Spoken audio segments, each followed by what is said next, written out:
dernière question. Signature importante. J'imagine que c'est un gars que tu voulais rapatrier le plus rapidement possible. Oui, c'est la période de l'année où on commence à regarder ce genre de projection de notre roster de 2025. Alors, on a eu plusieurs discussions à l'interne, puis on voulait commencer à bouger sur certains de nos joueurs que nous, on pense que ça fait partie de notre noyau, puis il y a une priorité parce qu'on ne peut pas les mettre tous sous contrat. Alors, c'est sûr que Bev, c'est une priorité pour nous. On est conscient de ce qu'il est capable de faire sur le côté défensif, puis comment il est capable aussi de dominer sur les unités spéciales. Alors, c'était presque, je dirais, un no-brainer, en sachant que, comme je dis, il y en a d'autres joueurs qui sont des joueurs autonomes, puis il y a un plafond salarial à respecter. Est-ce que lui, c'était simple de le convaincre? Écoute, il adore Montréal. Je pense que sa saison morte, il va rester à Montréal, d'après ce que j'ai compris. Là, ça se peut qu'il va vous le confirmer, là, mais c'est ça qu'il m'avait dit. Ça faisait, je dirais même quelques mois. Il me disait qu'il voulait rester à Montréal. Alors, le fait qu'il veut rester à Montréal, je répète, c'était un no-brainer. C'est un peu vers ça que je m'en allais. Même au niveau personnel, il a l'air de plus en plus à l'aise là, à Montréal avec l'organisation. C'est le fun de voir qu'il s'épanouit comme ça dans l'organisation. Oui, puis ça, je pense que beaucoup du crédit devrait aller à Jason Moss parce qu'il y en a de plus en plus de joueurs qui veulent rester à Montréal pendant la saison morte. Que ce soit Lowell, Ouguet, que ce soit Berglund, que ce soit même Sean Lemon qui passe sa saison morte à Montréal. Puis là, on ajoute Bev, puis il va en avoir d'autres. Alors, ça démontre jusqu'à quel point qu'est-ce qu'on est en train de bâtir ici. Puis ça, je pense que ça annonce bien pour tout le monde. Est-ce que tu as d'autres priorités de joueurs que tu aimerais re-signer? Le mis à part là, les carrières, là, bien sûr, là, on en a parlé en long et en large la semaine dernière. Ben, il y en a d'autres. Je préfère de pas rentrer dans les détails ou des noms en particulier, mais on a de moins qu'on avait l'année passée parce que la plupart de ces joueurs-là sont sous contrat. Mais il y en a certaines qui vont être des joueurs autonomes le 11 février. Alors, on va commencer à travailler sur quelques dossiers. Puis pendant qu'on travaille sur ces dossiers-là, s'il y a une opportunité d'aller chercher une prolongation de contrat sur d'autres, mais on va le faire aussi. Mais c'est une casse-tête un petit peu parce que pendant que tu fais tout ça, mais il faut prendre en considération le plafond. Alors, il y a du travail à faire, puis on va le travailler en équipe. Est-ce que tu as regardé, j'imagine que tu as regardé le match de la Coupe Grey ou peut-être pas, je sais pas. Mais bon, les Argos ont gagné. Comment tu as vécu ça? T'sais, de voir l'équipe qui vous a éliminé la semaine précédente, vous n'avez pas joué votre meilleur football, puis là, elle a été en mesure là, de remporter les grands honneurs. Comment tu penses que j'ai vécu tout ça, Didier? À chaque mois, c'est comme une session de thérapie. Non. Et il n'y avait rien pas du tout, pas dans mon cas. Je dirais qu'à la fin de la soirée, puis probablement le lendemain, j'étais plutôt irrité que d'autres choses. Alors, écoute, ça démontre jusqu'à quel point que les matchs de foot, il faut être bon pendant 3 heures de temps. Puis malheureusement, ce n'était pas notre cas ici quand on a joué contre Toronto. Puis Toronto a été opportuniste. Puis ils ont fait la même chose la semaine suivante. Alors, ils méritent ce championnat qu'ils ont gagné. Puis nous, j'espère qu'on a appris quelques leçons dans tout ça. Puis j'espère qu'on va l'appliquer à la saison qui s'en vient. Juste rapidement, pour finir sur Tyrice, tu as dirigé beaucoup de joueurs, beaucoup d'équipes. C'est possiblement l'un des bons groupes de secondaires que tu as eu. C'est l'un des meilleurs de la Ligue présentement. Ça change quoi comme dynamique d'avoir cette assurance-là, encore pour l'an prochain, d'avoir ce groupe de secondaires-là? Ben, c'est sûr que nous, on cherche la stabilité d'avoir ces joueurs-là en place avec le même système défensif, avec le même coordinateur défensif. Ça peut seulement aider. Puis il ne faut pas oublier non plus, si tu regardes l'historique de cette position-là, avec Thorpe comme coordinateur défensif, le Will Backer est une pièce très, très, très importante. On peut parler de, je ne m'appelle pas son prénom, mais Venables à l'époque. On savait jusqu'à quel point c'était un excellent joueur dans cette défensive à l'époque. Puis là, de le faire avec Tyrice Beverette, ça démontre que on a trouvé cette pièce-là importante qui peut dominer, puis on peut lui donner différentes tâches, que ce soit comme secondaire, que ce soit comme demi-défensif, que ce soit que des fois, ils mettent la pression sur le carrière. Puis l'autre aspect qu'il ne faut pas oublier non plus, c'est sa contribution sur les unités spéciales. Alors, c'est très important. Est-ce que tu irais jusqu'à dire qu'il t'impressionne comme athlète, Tyrice, dans le sens que il n'y a pas la shape de Darnell Sankey, mais match après match, c'est contact après contact, il revient toujours à pleine vitesse, comme si ça ne le dérangeait pas. Non, exactement. Il joue à la même vitesse chaque match, puis il pratique de cette façon aussi. La shape est un petit peu différente parce que les responsabilités et les tâches sont un petit peu différentes, le poste qu'il occupe. Mais écoute, c'est quelqu'un qui est très, très actif, puis c'est quelqu'un qui fait des jeux, puis c'est quelqu'un à l'attaque. Et chaque fois que tu joues les Alouettes de Montréal, mais c'est sûr que ces entraîneurs ils ont besoin de se réunir puis d'avoir un match, de mettre un plan de match en place en disant, écoute, il faut être conscient où le 26 s'aligne sur le terrain puis comment on va l'attaquer. Just a couple in English, if we don't mind. Okay. Yeah. You've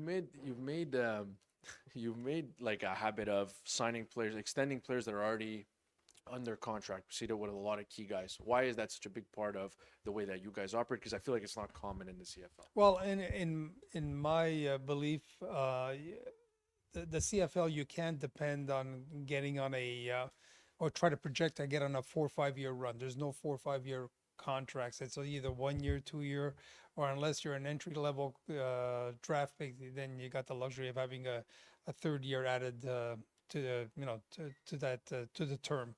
So they're 2 year windows. So if you feel good about certain players that you do have, well, you want to keep rotating them through and maintaining that 2 year window. So with a guy like Bev, obviously, we had a year up.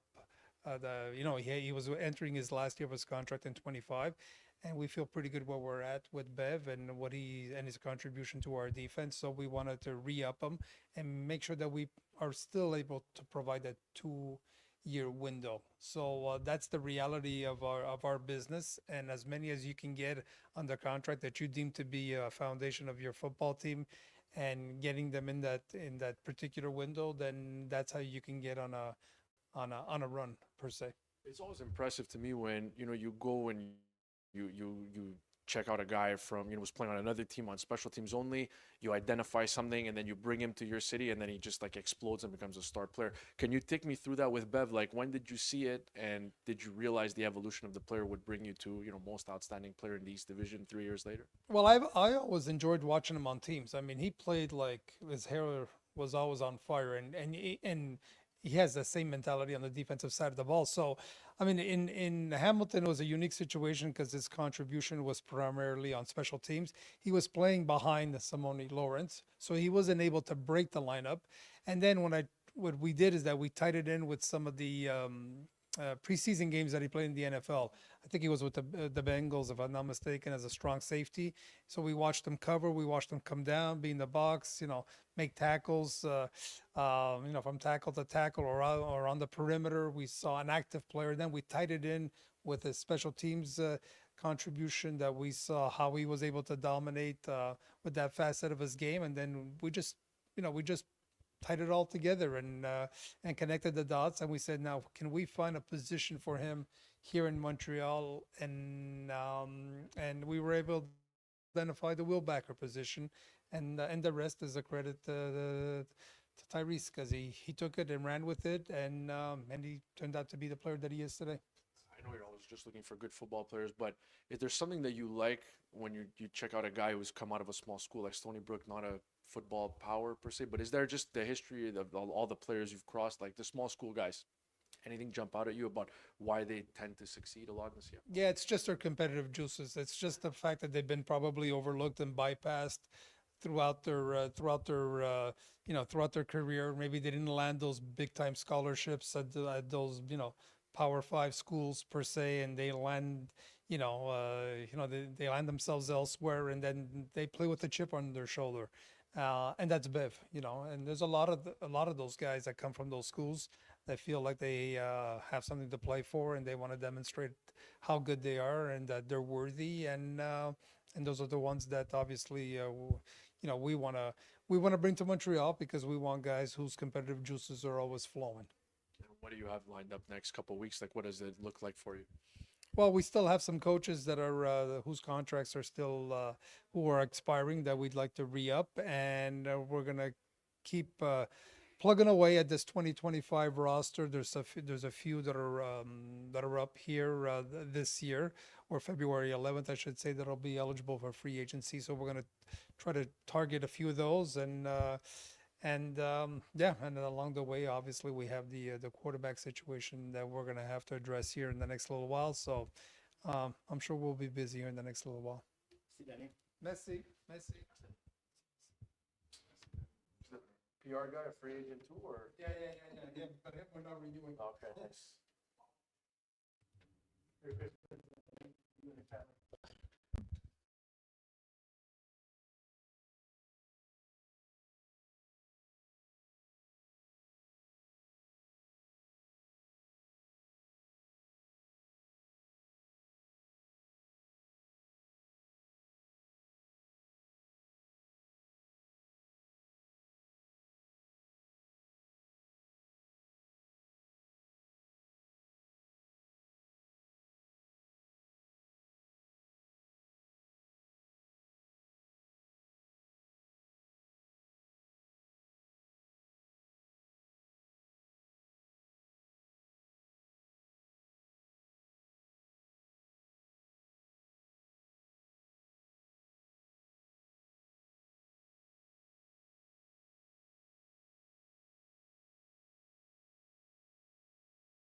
Bev, can you just put yourself? Just make sure you stay in the middle. Just Okay, face yeah.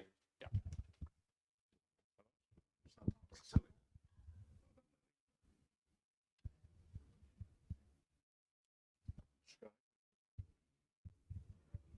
So Danny just told us that you're gonna stay here during the off season. Is that true? Yes, man. It was a business decision I made last year. I mean, all the money we make here, just trying to be smart in that way, in that aspect, and just, just getting more familiar with the city outside of football. You don't fear the Canadian winter? Everybody always asks me that, but I'm from New Jersey, so I mean, it's not as cold, but it's almost up there. It gets cold in Jersey. What does it mean to be out?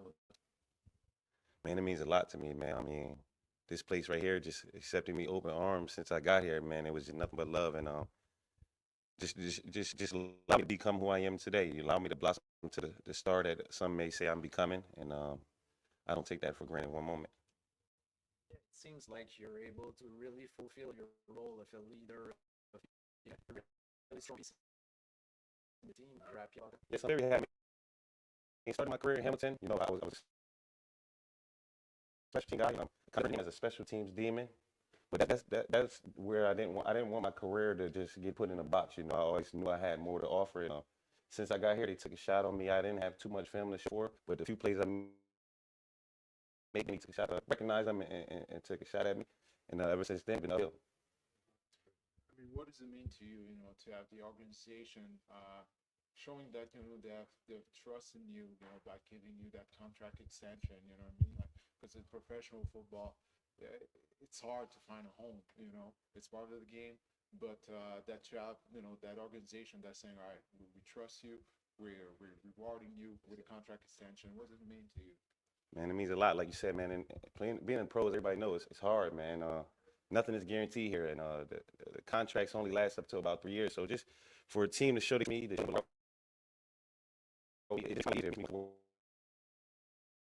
perform, I know somebody's counting on me, and I know somebody believes in me. So it definitely means a lot to me. Did you wake up on Sunday, and what was your reaction, to see the Argos, the team that against you, the team that eliminated you, winning the Grey Cup? What was the feeling? What was going through your mind? I mean, to be honest, man, I didn't watch it. I mean, I don't think I was ready to yet. The way we lost that game, I don't think nobody expected that. But I tip my hats off to them guys, man. Just winning. Guys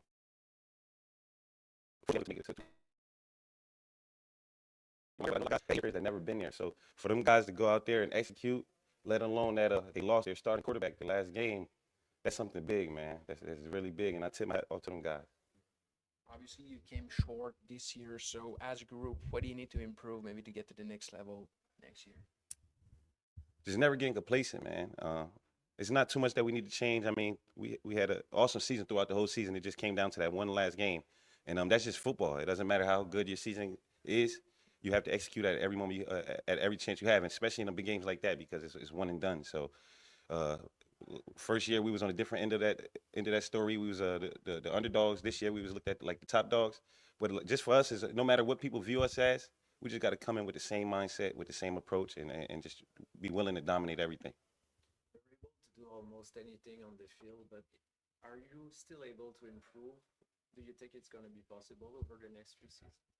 Man, I definitely have a lot more in store, man, and that's why I'm excited, because, I know there's some things that I can improve on, especially with the off-season workouts, my weight, gaining some weight. So, man, I'm excited. I don't even feel like I done reached my peak yet, and that's the scary part about it. How do you like, especially the last 2 years in Montreal? Like, I feel like you've just gotten better and better. Where do you feel like you've had the most growth and improvement in your game? I'm just being consistent. The older I get, the more I learn the game. Having guys next to me like the guys I got on this team, and having the coaches next to me that I have, they just push me every day and they improve me. Just the knowledge, just making the small things easier. Not trying to use my physical ability all the time, just trying to use my mental more. So that just made the game a lot slower for me. You are part of one of the best linebackers group in the CFL with Darnell, with Jeffrey also. What makes you so dangerous? I just don't have any limit, man. Like a motto I live by on an everyday basis is anything is impossible until you make it possible. So, like, I always reach for the stars, and I'm never complacent. Every time I reach a goal, I'm always looking for what's next. How are are you feeling the next day after a game when you're waking up? Is it difficult on your body? It's still like you're always able game after game to throw tackles. I mean, it depends. I mean, it depends if we win or lose. If we win, I don't feel anything. If we lose, my heart hurts a little bit. But for the most part, no, man, I feel good. Luckily, I was able to stay healthy throughout this whole season. I didn't have any too serious injuries. It just feel good, man. I just felt good, and that's a blessing because to leave the season with no injuries is kind of unheard of, you know. Sure. It's pretty durable though. Like the 3 years in Montreal, you missed one game, Yeah. and you talk about holding weight and putting on weight. Yeah. Obviously, not the biggest linebacker out there, but what do you attribute that durability to? I mean, like you said, just people counting on me. You know, just trying to stay on top of what I can control. Yeah, that's it. The durability. Just trying to stay on top of it. And like one other thing is, I know a lot of guys look at me. It's a kind of a pride thing with me. Like you said, I'm not too big. I'm not the biggest linebacker in the room, but I have pride. I like to think I am. You know what I'm saying? So I like to hold myself to them type of standards, and it just keeps me going. Is there a few athletes in your family? Yeah, I mean, I have athletes all throughout my family. A lot of basketball players, football players.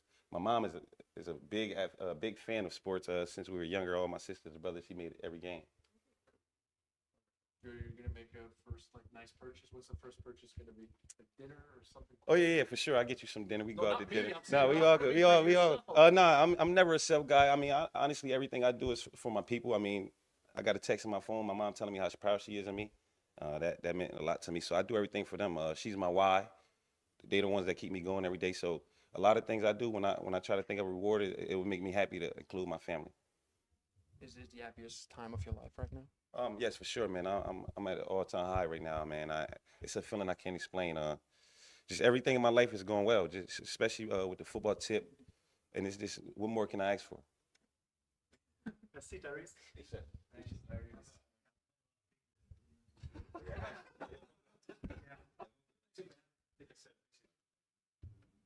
Appreciate you guys. Yes, sir. Hey, another vision. And soon, we're gonna start talking a little bit more and letting them know what we on.